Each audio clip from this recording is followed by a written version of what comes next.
प्यारे मित्रों, राम राम। मैं आचार्य वेद प्रकाश, संजीवनी नेचुरोपैथी आयुर्वेदिक सेंटर, गोहाना, सोनीपत, हरियाणा। योग एवं मानसिक स्वास्थ्य को ठीक करने के कुछ प्रयोग करेंगे। इससे पहले गायत्री महामंत्र।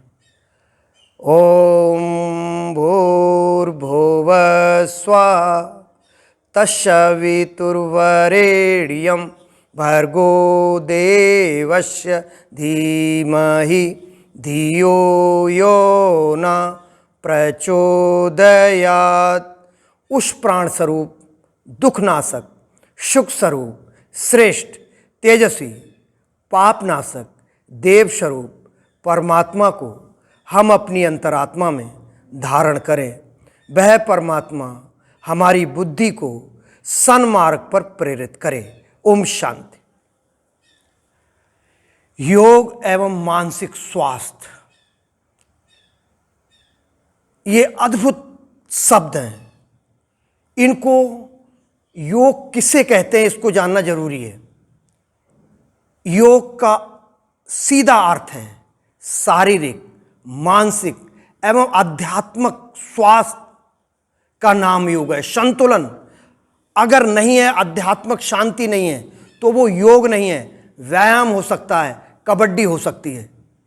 योग एक पुल का काम करता है, जो हमारी इस पार देह है, उस पार आत्मा, उससे जोड़ने का सेतु है योग। बिना अध्यात्मक के योग व्यायाम ही है। तो कैसे हम योग को आध्यात्मिक बनाएं? इसके लिए हमारे योगियों ने संसार में 4 तरह के व्यक्तियों को देखा। पहला व्यक्ति अंधकार से अंधकार की तरफ भागा जा रहा है। दूसरा व्यक्ति प्रकाश से अंधकार की तरफ भागा जा रहा है, कुसंग का शिकार हो गया। तीसरा व्यक्ति अंधकार से प्रकाश की तरफ भागा जा रहा है, उसकी जिंदगी में कोई जीवित गुरु आ गया। चौथा व्यक्ति प्रकाश से प्रकाश की तरफ भागा जा रहा है। हमें तीसरा या चौथा बनना है। इसके लिए चित्त शुद्धि बहुत जरूरी है। जब हमारे विचार शुद्ध होते हैं तो हम भीतर चले जाते हैं, जब अशुद्ध विचार होते हैं तो हम बाहर चले जाते हैं। ये मौका हमें मिला है, पशु पक्षी को नहीं मिला, क्योंकि श्रद्धा हमारे पांव हैं, विवेक हमारी आंखें हैं। जो भी निर्णय लेना चाहें, इसी जन्म में हम देवता भी बन सकते हैं, राक्षस भी बन सकते हैं। मुझे एक घटना याद आती है 93 में, जब मैं नासिक जेल में गया वरिष्ठ आचार्यों के साथ ध्यान कराने। तो मैंने देखा जो संगीन अपराधी थे, कई हत्याएं कर चुके थे, डकैतियां थीं, उन लोगों को लोहे की जंजीरों से जकड़ा दिया था। मेरे अंदर भाव आया, अरे ये जेल में तो लोहे की जंजीरों से जकड़े हैं, लेकिन हम 90% लोग चित्त की संग्राम जंजीरों से जकड़े हुए हैं। इन जंजीरों को तोड़ने के लिए समय समय पर इस भारत भूमि पे, मां है हमारी भारत भूमि, महापुरुष योगी, परमहंस योगी जन्म लेते हैं और लोगों का भला करते हैं। उनको प्रकाश से प्रकाश की यात्रा पर ले जाते। दुनिया में, पूरी दुनिया में लोग भारत आते हमारी धरोहर को ग्रहण करने के लिए। गुरु शिष्य परंपरा, जो योग की साधनाएं, तप की साधनाएं सुरक्षित रखी, उन्हें अपने जीवन में धारण करने के लिए अनेक लोग आते। विश्व की सारे लोग भारत में शांति को ग्रहण करते हैं। भारत की जितनी भी तपोभूमियां हैं, वो उत्तम कोटि के मानसिक रोगियों के हॉस्पिटल हैं। किसी का ध्यान उधर नहीं जा रहा है, क्योंकि यहां तप होता है। कितने अपराधी लोग संत बन जाते हैं और संसार के लिए वरदान बन जाते हैं। अंगुलमान 999 कत्ल करने वाला संत बन जाता है। अनेक ऐसे लोग हैं जो अभी भी पूरे विश्व के लिए वरदान बनते हैं। बहुत बड़ा उपकार है इन तपोभूमियों का, जहां तप होता है, जब तप, अनुष्ठान, योग, प्रज्ञा योग, सूर्य नमस्कार, नाद योग, ये मानसिक रोग को ठीक करने के उत्तम कोटि के प्राकृतिक चिकित्सालय, आयुर्वेद, ये संस्थान है जहां व्यक्ति अपने को ठीक करके पूरे समाज, पूरी दुनिया को ठीक कर सकता है। अब मानसिक स्वास्थ्य के बारे में समझना बहुत जरूरी है। प्रज्ञा सूत्र के माध्यम से हम मानसिक स्वास्थ्य को समझेंगे। चेतन, अवचेतन, सुपर चेतन मन।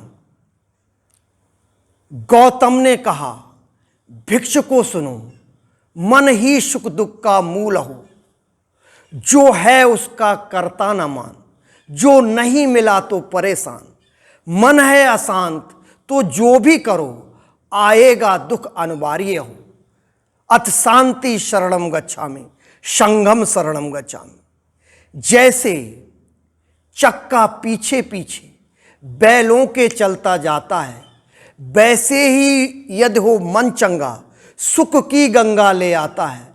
सारा जग है मन की माया, मन से ही धूप, मन से ही छाया। प्रमुदित मन शरणम गच्छामि, संगम शरणम गच्छामि, रामम शरणम गच्छामि। इन प्रज्ञा सूत्रों को अगर जीवन में उतार लिया जाए तो मन के रोग ठीक होने लगते हैं। मन के रोगों को ठीक करने के लिए 4 तत्व बहुत ही इंपॉर्टेंट। पहला है मैत्री, दूसरा है करुणा, तीसरा है प्रमुदता, चौथा है कृतज्ञता। मैत्री का विपरीत है बैर, घृणा। करुणा का विपरीत है हिंसा, आदया। प्रमुदता का विपरीत है डिप्रेशन, उदासी, चिंता। कृतज्ञता का विपरीत है अकृतज्ञता। मन एक चेतन मन है, एक अवचेतन मन है।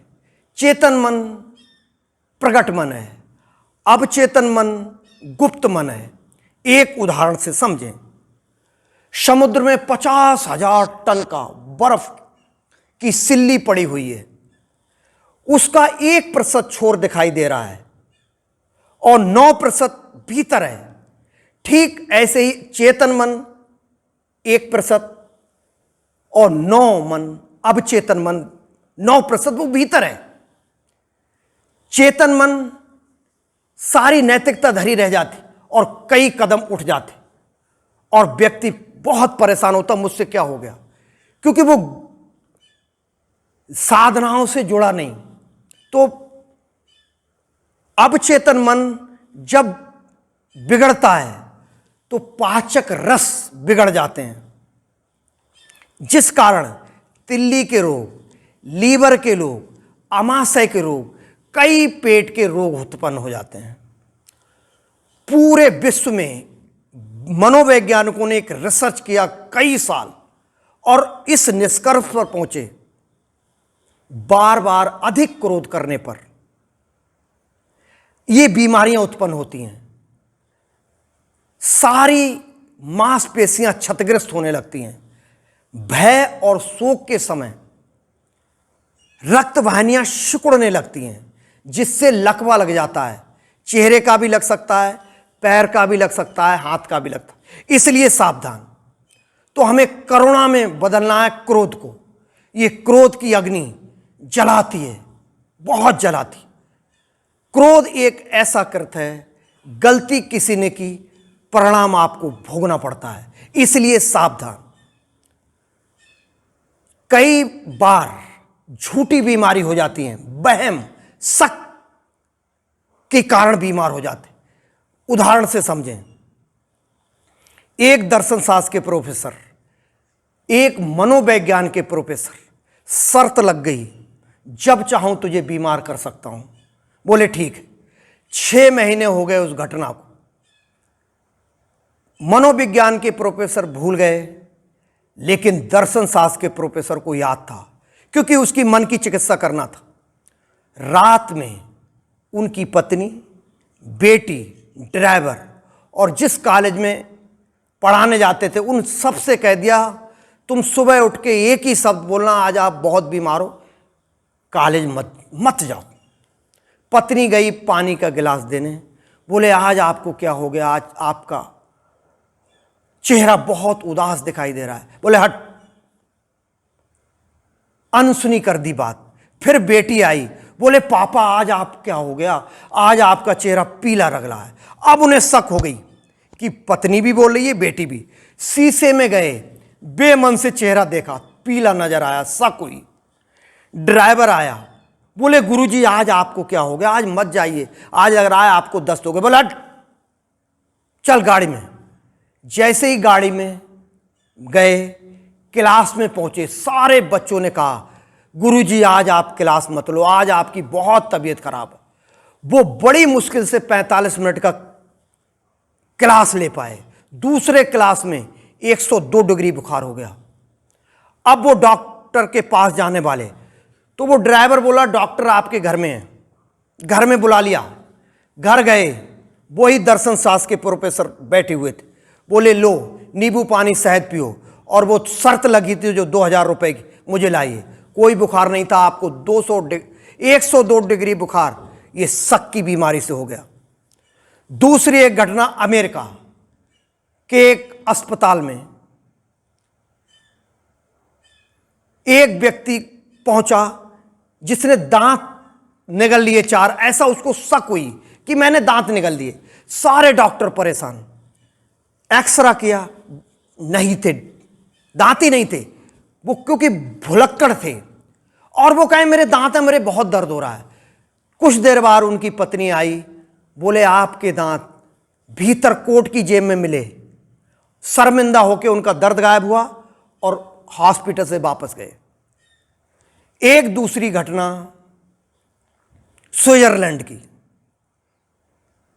एक महिला जब भी गिरजाघर जाती उसको खुजली हो जाती और शरीर दर्द हो जाता। उसकी चिकित्सा हुई, मनोचिकित्सकों के पास गई। चिकित्सकों ने बहुत ध्यान से उसे देखा। दर्शन शास्त्र के प्रोफेसर ने कहा तू सच बता, तूने क्या किया है, मुझे तो अनुभव हो रहा है तुझसे कुछ गलती हुई है। उसने सच्चाई बताई, मैं जिस फर्म में काम करती हूं वहां मैंने चोरी की है, पैसे चुरा लेती हूं और इकट्ठे कर लिए हैं। जब मैं गिरजाघर आती मुझे ये एहसास होता मैं चोर हूं। दर्शन शास्त्र के प्रोफेसर बोले अब तू अपने मालिक के पास जा, अपनी गलती को स्वीकार कर। बोले मुझे नौकरी से निकाल देंगे। बोले चल मैं तेरे साथ चल रहा हूं। गए, उसने अपनी गलती स्वीकार की। वो मालिक बहुत समझदार था, उसने कहा जा तुझे माफ कर दिया, और उसी दिन से उसकी खुजली और अपने दर्द से मुक्त हुई। ये घटनाएं हमने आपको इसलिए बनाई, कुछ बीमारी मानसिक होती हैं। कई लोगों को मानसिक लकवा लग जाता है और वो समझते हैं लकवा लग गया, और देखा घर में आग लगी, वो कूद गए, छलांग लगा दी, और लकवा नहीं था, वो हमेशा के लिए ठीक हो गए। मन ही रोगी, मन ही चिकित्सक, मन से बड़ा ना कोई। 90% बीमारियां, सारे चिकित्सकों ने निष्कर्ष निकाल दिया कि ये मन के रोग के कारण होती हैं। क्योंकि दुनिया का कोई भी डॉक्टर आपको ठीक नहीं करेगा जब तक आप अध्यात्म को नहीं अपनाएंगे। कोई भी तृप्ति दुनिया में आज तक ना कोई कर सका ना कर सकेगा। कोई बंगला, कोई गाड़ी, कोई महल, कोई नेता, कोई पति पत्नी, मां बाप, भाई बहन, कोई किसी को तृप्त नहीं कर सके। ये मेरा नियम नहीं, परमात्मा का नियम है। उसी अतृप्ति में व्यक्ति परमात्मा की याद में निकलता है। अगर मानसिक रोग ठीक करना है, एक ही उपाय है, आध्यात्मिक शांति, आध्यात्मिक चिकित्सा, तप। इसलिए शास्त्रों में बार बार तप, सुमिरन, जप, ध्यान, सामूहिक ग्रुप सत्संग का महत्व बताया। क्योंकि वहां जो ऊर्जा उठेगी, पता नहीं कौन सुमिरन करता हो उत्तम कोटि का, और उसकी तरंगों से वो भी प्रभावित हो जाए, उसको भी शांति मिलेगी। तो ये मन की बीमारी ठीक करने के उत्तम हॉस्पिटल हैं हमारे जो आश्रम हैं, क्योंकि ये नया भारत है। इस भारत में अभी भी कई पांडव तपस्या कर रहे हैं, अनेक परमहंस योगी ऋषि तप कर रहे हैं। इसलिए भारत की तरफ किसी ने भी कुदृष्टि दिखाई, वो धोखा खाएगा, असफल होगा, या वो बाहर का हो या भीतर का, कभी सफल नहीं होगा। क्योंकि यहां तप तप तप ऋषियों के तप हैं। जो चाहे तू सर्व सुख, त्याग सर्व ही त्याग। कोई भी धन, कोई भी यश साथ नहीं जाता। मृत्यु के बाद एक ही चीज जाती है, वो है तप तप तप। मेरी बातों को इतनी ध्यान और प्रेम से सुना, इसके लिए मैं आपका अनुग्रहित हूं। आप सबके भीतर बैठे परमात्मा को मेरा प्रणाम स्वीकारो। एक बात मैं और बताना चाहूंगा, जो डरे हुए लोग हैं, भयभीत हैं, बीमारी को शक के कारण परेशान है, बहुत दवा से तंग है, आत्महत्या में फेल है, जीवन से निराश, वो किसी भी तपोभूमि पे चले जाएं और अजनबी बन के तप करें और उनको 100% परिणाम मिलेंगे। विशेषकर प्राकृतिक चिकित्सालय, योग की संस्थान, जहां तप हो रहा है, उनकी तरंगों में उनकी सारी बीमारी खत्म होंगी और दवाओं से मुक्ति मिलेगी। क्योंकि दुनिया में 3 तरह के चिकित्सक हैं। पहला चिकित्सक एक भी दवा नहीं देगा, वो परमहंस योगी हो सकता है, शक्त पुत्र हो सकते हैं, ऋषि हो सकते हैं, महापुरुष हो सकते हैं, प्राकृतिक चिकित्सक हो सकता है। वो बिना दवा के आपको ठीक करेगा। मिट्टी की पट्टी, भाप स्नान, जाकूजी, मसाज, ऑयल थेरेपियां, कई थेरेपियों से वो ठीक कर देगा आपकी बीमारी बिना दवा की। क्योंकि ये भी दवा है। क्योंकि दुनिया में जितने भी चिकित्सालय हैं नेचुरोपैथी के, सबका एक ही मकसद है, तुम्हारा नाभि केंद्र सक्रिय हो जाए। यहीं पे सूर्य की शक्ति है। जब ये सूर्य की अग्नि हमारे अंदर जगती है, सारे रोग विदा हो जाते। एक उदाहरण से समझें, अभी सर्दी का मौसम आ गया है। हमारी दादी माएँ बुजुर्ग रजाइयों में, अचारों में जब फफूंदी लग जाती थी, धूप में सुखाते थे। धूप में सुखाने से सारे रोग विदा हो जाते थे। ऐसे ही जब हम प्राकृतिक वातावरण में किसी भी तपोभूमि पे जाते हैं, तो वहां की सूर्य अभी अपवित्र नहीं है, वायु पवित्र अपवित्र हो चुकी है, लेकिन सूर्य अभी भी पवित्र है। जैसे ही उसकी तरंगें जाती, आपका कैंसर, अर्थराइटिस, डिप्रेशन, किडनी के रोग विदा हो जाने, निर्वस्त्र होकर कुछ देर को बैठें या हल्के वस्त्र पहन लें। ऐसी जगह हो जहां ऊपर छत पे अपना कोई बाउंड्री लगा के धूप सूर्य की लें, और आप देखेंगे सूर्य बहुत बड़ा योग है।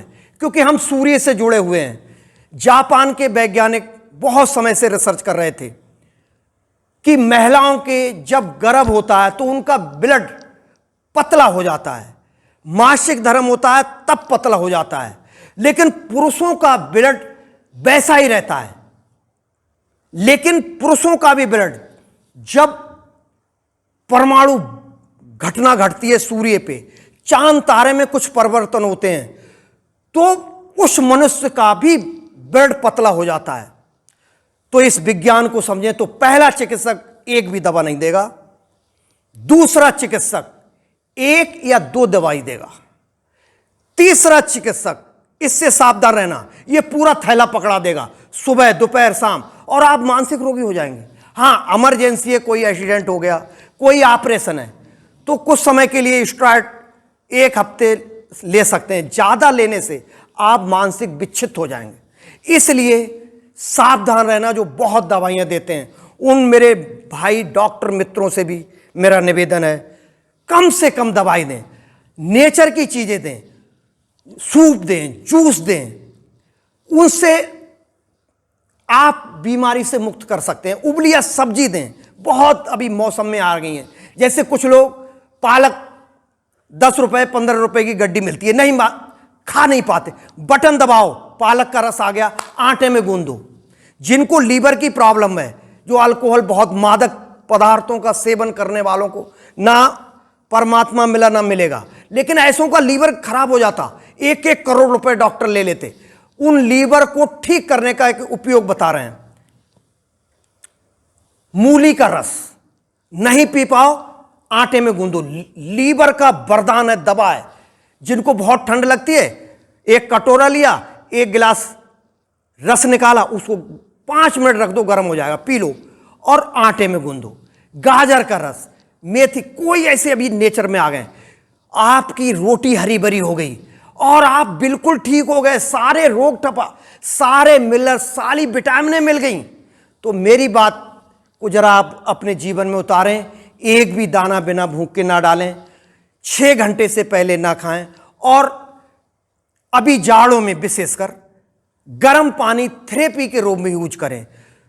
1 गिलास सुबह, 1 गिलास शाम, 1 गिलास दोपहर, ऐसे गर्म पानी को जैसे चाय की तरह पीते, और देखेंगे आपकी बीमारियां निकल गई, अंदर अंदर हीट पैदा हुई और आप अपने रोगों से मुक्त हो गए। मेरी बातों को इतनी शांति से सुना, आप सबके भीतर बैठे परमात्मा को प्रणाम। राम राम। भले बने, भला करे। ओम शांति।